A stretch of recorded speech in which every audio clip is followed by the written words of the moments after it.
everyone, welcome back to our channel Reaction on India.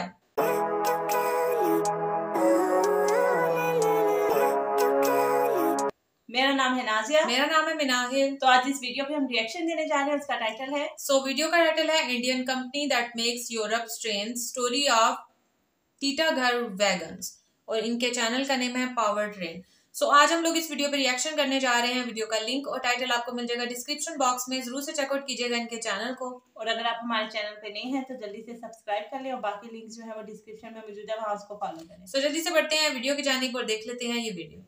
ये train coaches देख रहे हो, ये पुणे मेट्रो के कोचेस है। देखने में काफी मॉडर्न स्लीक है। एल्यूमिनियम से बने हैं ये कोचेस, जबकि बाकी कई सारे कोचेस हमारे देश के अंदर अभी भी स्टील या दूसरे मटेरियल से बनते हैं। इनके अंदर जो मॉडर्न एमिनिटीज आप सोच सकते हो वो भी इंस्टॉल की गई है। और ये कोचेस के अंदर की खास बात पता है क्या है? जनरली जो मेट्रो कोचेस आज भारत में है वो या तो बाहर से आए हैं या इंडिया के अंदर कोई फॉरेन कंपनी उन्होंने बनाया है, जैसे एल्स्टॉम या सीमेंस। लेकिन ये कोचेस हमारे देश के ही कंपनी ने बनाया है, जिसका नाम है टीटागढ़। और ये कंपनी सिर्फ भारत के लिए नहीं लेकिन यूरोप के लिए भी ट्रेन्स बनाती है, लेकिन इसके बावजूद उसके बारे में ज्यादा जाना नहीं जाता। और इस टीटागढ़ कंपनी के बारे में आज हम जानेंगे कि कैसे एक गवर्नमेंट के कुछ कामों को सर्व करने वाली छोटी सी कंपनी कुछ दशकों के बीच में ही दुनिया के one of the most advance wagons coach manufacturing company में से एक बन गई। तो चलिए शुरू करते हैं। लाइसेंस राज एक ऐसा समय था जब गवर्नमेंट एक बहुत ही स्ट्रिक्ट कंट्रोल रखती थी इकोनॉमी के ऊपर। देश में छोटी से बड़ी सभी इंडस्ट्रीज को मान्यता प्राप्त करने के लिए लाइसेंस की जरूरत थी। पर 1950 से 80s के दशक में किसी भी प्राइवेट कंपनी को ये जरूरी लाइसेंस पाना बहुत मुश्किल था, जिसके कारण कुछ ऐसे मैन्युफैक्चरिंग सेक्टर्स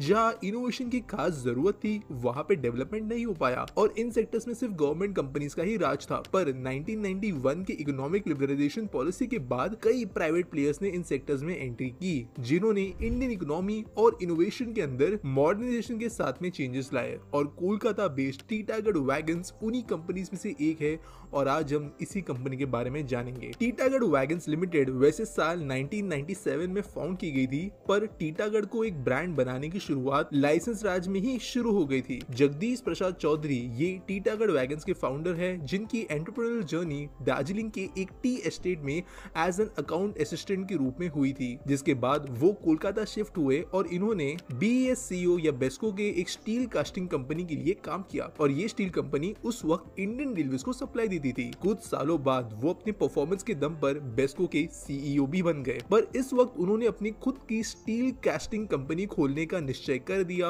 और साल 1982 में उन्होंने गवर्नमेंट की बंद पड़ी हुई ब्रिटानिया इंजीनियरिंग फाउंड्री डिवीजन को खरीद कर ये सपना पूरा किया। ये फाउंड्री टीटागढ़ में लोकेटेड थी, इसलिए उन्होंने इस बिजनेस का नाम दिया टीटागढ़ स्टील्स और रेलवे के बोगीज एंड कपलर्स की मैन्युफैक्चरिंग करना यहाँ पर शुरू किया। कुछ सक्सेस के बाद टीटागढ़ स्टील रेलवे कंपोनेंट्स भी बनाने लगी। इस बीच साल 1991 में इकोनॉमिक लिबरलाइजेशन हो गया, जहाँ पे टीटागढ़ स्टील्स के जगदीश चौधरी की नजर देश के वैगन्स और कोच मैन्युफैक्चरिंग इंडस्ट्री पे पड़ी, जो कि फुल्ली गवर्नमेंट ओन्ड और कंट्रोल थी। सिर्फ कुछ चंद PSU कंपनीज ही पूरे देश के लिए रेलवे वैगन्स मैन्युफैक्चरिंग करती थी और यहाँ कोई भी प्राइवेट प्लेयर नहीं था, जिसके कारण काफी साल रुकने के बाद साल 1997 में जगदीश चौधरी के द्वारा टीटागढ़ वैगन्स लिमिटेड को फाउंड किया गया और इसी के साथ टीटागढ़ वैगन्स देश की पहली प्राइवेट वैगन मैन्युफैक्चरिंग कंपनी बनी, जहां पर उन्होंने 180 वैगन्स के एनुअल कैपेसिटी के साथ प्रोडक्शन शुरू किया। अपने इनकॉर्पोरेशन के एक साल बाद 1998 में ही टीटागढ़ वैगन्स को इंडियन रेलवे ने अपना पहला ऑर्डर भी दिया, जहां पर BOXN और BCNA टाइप के जो फ्रेट वैगन्स होते हैं उनको सप्लाई करने का ये ऑर्डर था। टीटागढ़ वैगन्स की सफलता की शुरुआत यहाँ से हुई। साल 2000 में उन्होंने ISO 9002 का क्वालिटी सर्टिफिकेशन मिला। साल 2001 में उन्होंने मिनिस्ट्री ऑफ डिफेंस के बेली ब्रिजेस के मैन्युफैक्चरिंग के लिए भी लाइसेंस मिला और साल 2002 में मिनिस्ट्री डिफेंस से ही वैगन्स ब्रिजेस के लिए उन्हें इंडस्ट्री पार्टनर के तौर पर रिकॉग्नाइज किया गया। साल 2003 में उन्होंने इंडियन रेलवे से कंटेनर फ्लैट वैगन्स के सप्लाई का ऑर्डर भी लिया और 2004 में उन्होंने अफ्रीका से अपना पहला इंटरनेशनल ऑर्डर लिया और अपनी सक्सेस वो धीरे धीरे इसी के जरिए बढ़ा रहे थे। अब आते हैं दौर पर जब टीटागढ़ वैगन्स एक फुल्ली फ्लेज ब्रांड बन चुकी थी, जिसके कारण वो साल 2008 में BSE और NSE में लिस्ट हुई। इस वक्त टीटागढ़ वैगन्स अपना बिजनेस थोड़ा डाइवर्सिफाई करना चाहती थी और वो दूसरे मार्केट्स में भी एंटर करने लगी। साल 2012 में उन्होंने कोलकाता के एक शिपयार्ड को एक्वायर किया जहां पे इंडियन नेवी के लिए वो शिप्स मैन्युफैक्चर करने लगे। इसी तरह टीटागढ़ मरीन लिमिटेड के नाम से कंपनी स्थापित हुई और ये टीटागढ़ वैगन्स की एक सब्सिडरी कंपनी बन गई। अब टीटागढ़ वैगन्स इंटरनेशनल मार्केट में उतरना चाहती थी, जिसके लिए उन्होंने साल 2015 में 2 बड़े इंटरनेशनल एक्विजिशंस किए, जहां का सबसे बड़ा एक्विजिशन था French cast steel bogie manufacturer Sambre इतनेओस। और इस ब्रांड को एक्वायर करने के साथ उन्होंने Italian rail equipment firm Firema Trasporti को भी एक्वायर किया, जिसके बाद टीटागढ़ फिएरमा स्थापित हुई और ये इसी कंपनी की एक सब्सिडरी बनी। साल 2016 में इसी सब्सिडरी कंपनी को डबल डेकर ट्रेन्स बनाने का ऑर्डर मिला, जिसकी वैल्यू 65 मिलियन यूरोस की थी और इन्होंने ये वैगन्स बनाए। और इसके बाद टीटागढ़ वैगन्स की subsidiary company Titagarh marine limited को इंडियन नेवी के लिए फ्यूल बार्जेस के कंस्ट्रक्शन का भी ऑर्डर मिल गया। साल 2019 में टीटागढ़ फिएरमा स्पा को पुणे मेट्रो के लिए 102 aluminium body metro roll coaches बनाने का ऑर्डर मिला, जिसमें से सिर्फ 3 मेट्रो रेक्स इटली में मैन्युफैक्चर की गई, जबकि बाकी सारे जो टीटागढ़ वैगन लिमिटेड के रेक्स थे वो उत्तर पारा प्लांट में मैन्युफैक्चर किए गए भारत में ही। साल 2020 में टीटागढ़ वैगन्स लिमिटेड ने CIMMCO लिमिटेड नाम के गवर्नमेंट कंपनी को अपने financial arm Titagarh capital private के द्वारा अक्वायर कर देती है और BIFR कंपनी को फाइनेंशियली सिक घोषित करते हुए इसे टीटागढ़ वैगन्स के अंदर मर्ज कर देती है और बेसिकली इस एक्विजिशन को इसकी वजह से रिवाइव किया जाता है। फिलहाल टीटागढ़ वैगन्स को कई सारे ऑर्डर मिले हैं, जहां पर रिसेंटली इंडियन रेलवेज के 24,177 वैगन्स या जो मालगाड़ी के डिब्बे होते हैं वो बनाने का ऑर्डर इनके पास में है, जिसकी वैल्यू 7,800 करोड़ से भी ज्यादा है।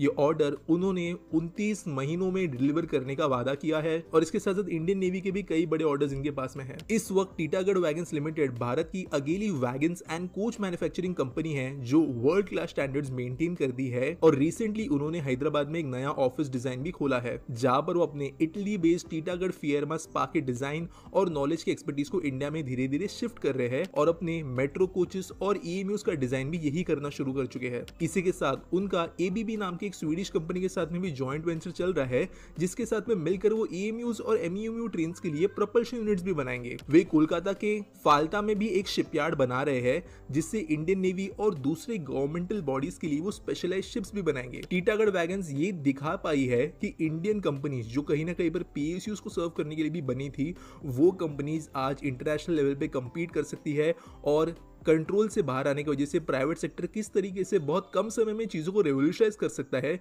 ये भी उन्होंने बताया है। जी, तो वीडियो हमने वॉच की। अच्छा, मैं ड्यूरिंग द वीडियो में यही सोचे जा रही थी कि मतलब इतनी मेन एक कंपनी जो इतनी सारे मसाइल ही एक टाइप का होता है जब लाइसेंस ना मिल रहा हो या ये जरूरी होता है, तो उन सबको ओवरकम करके उन सबको पार करके जब एक मुकाम पर पहुंची है, लेकिन वो इतनी फेमस मतलब नहीं है, कंपनी कभी हमने नाम नहीं सुना। जैसे टाटा ग्रुप ऑफ कंपनीज को ही हम जानते हैं या महिंद्रा को जानते हैं, सुजुकी हो गई, इस टाइप की बड़ी बड़ी जो कंपनीज है ना वो हमारे नॉलेज में मतलब वो फेमस वो फेमस वो कंपनी होती है जब आपके अपने मुल्क के अलावा दूसरे और ये रिकॉग्नाइज है, लेकिन इसका नाम इतना क्यों नहीं है? मुझे तब हैरत हुई कि जब इन्होंने कहा कि अपने मुल्क में तो वो कोचेस बना रहे हैं, लेकिन बाहर के मुल्कों में भी इनकी कोचेस लोग भी यहाँ से टेंडर ले रहे हैं।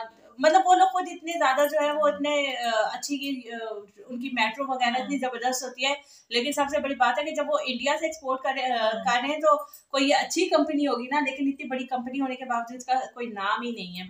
लेकिन इस वीडियो में जो है वो इनकी शुरू पूरी जर्नी बताई हुई है कि और मुझे लग रहा है कि ये स्टील कंपनी है ना, जो ये मतलब शिप्स भी बना रहे हैं और दूसरा ये एयरफोर्स वालों के लिए इन्होंने नेवी के लिए शिप बनाए थे और मरीन बनाई थी।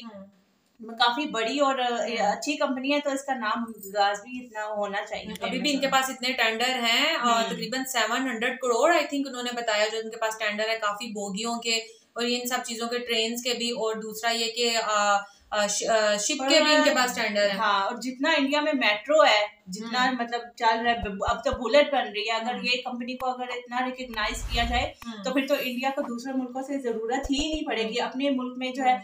और अच्छा, इसको ये देख के मुझे एक बात आई थी, जैसे इंडिया में हम कहते हैं कि लिथियम निकला है और लेकिन इंडिया के पास जो है वो उसको यूज करने की स्किल नहीं है। तो अब ये जो कंपनी है जैसे ही टीटागढ़, मतलब ये इंडिया के एक चीज आपकी वो कहते हैं ना बगल में बच्चा और शहर में ढंढोरा, मतलब आपके पास एक चीज मौजूद है तो आप दूसरों के पास क्यों जो है वो दूसरी कंट्री से जो है वो क्यों एक्सपोर्ट करोगे। आप खुद अपने मुल्क में जो है वो अच्छी से अच्छा मेट्रो बनाओ और अच्छी ट्रेन बनाओ, तो आपको तो दूसरों की जरूरत ही नहीं पड़ेगी। मेक इन इंडिया जो है वो इंडिया में बहुत ज्यादा आजकल ये हैशटैग भी बहुत वायरल हो रहा है, और ये एक टाइप का वो कहते हैं एक मुहिम है, कैंपेन है जो कि ये चली है इंडिया में इंडियन गवर्नमेंट की तरफ से। जब ऐसी वाली कंपनी उनके पास मौजूद है तो गवर्नमेंट को इसको पूरा सपोर्ट करना चाहिए ना। नहीं, सपोर्ट में भी करते होंगे, लेकिन ये मैं कह रही हूँ कि सपोर्ट तो नो डाउट करते होंगे, जाहिर सी बात है। उस दौर में कहते हैं कि किसी प्राइवेट कंपनी के पास लाइसेंस लेना कोई आसान काम नहीं था, लेकिन इन्होंने इतनी तगदों के बाद लाइसेंस जो है वो हासिल किया, इतने अरसे की मेहनत के बाद इनको लाइसेंस वगैरह मिला है, तो ऑब्वियसली सपोर्ट वो एक अलग चीज है। अच्छा, लिथियम की स्किल की जहां तक बात है ना, तो वो भी हम एक कमेंट आया था, उन्होंने कहा था कि वो अपने ही कुछ ऐसे सोर्सेज करके अपने ही मुल्क के लोगों को शायद वो बेचेंगे, इस टाइप की कुछ ऐसा कमेंट था। तो खैर वो हमने वीडियो तो प्रॉपर देखी नहीं है, लेकिन ऑब्वियसली जो इंडियन गवर्नमेंट है ना, वो उनको सारा क्रेडिट जाता है इस चीज का। वो बहुत जैसे वो कहते हैं बहुत वाइजली वो हर चीज को सोचते हैं। तो इसके बारे में भी आई थिंक सोचा ही होगा कुछ ना कुछ, जो इतने टेंडर्स इनको मिल रहे हैं, यूरोपियन ट्रेन जो हैं वो इनके अंडर जो है वो बन रही हैं। तो ये है कि बस अब इनकी वीडियो में देख के हमें भी कुछ जानने को मिल गया। अगर ये भी ना ऐसी कंपनीज को पुटअप करते तो हम जैसे लोगों को तो बिल्कुल पता ही ना चलता कि मतलब इंडिया में यूरोपियन ट्रेन बनने जा रही हैं। तो खैर बहुत मजा आया वीडियो देखने का, और आप लोगों ने जिसने सजेस्ट की थी, हम लोगों ने आपकी सजेशन पूरी की। तो इसी तरह से हमें अच्छी वीडियोस सजेस्ट करें तो हम लोग इंशाल्लाह जरूर उसके ऊपर रिएक्शन करेंगे। सो ये थी हमारी आज की वीडियो। तो मिलते हैं आपसे नेक्स्ट रिएक्शन वीडियो के साथ, तब तक दी हमें इजाजत। अल्लाह हाफिज।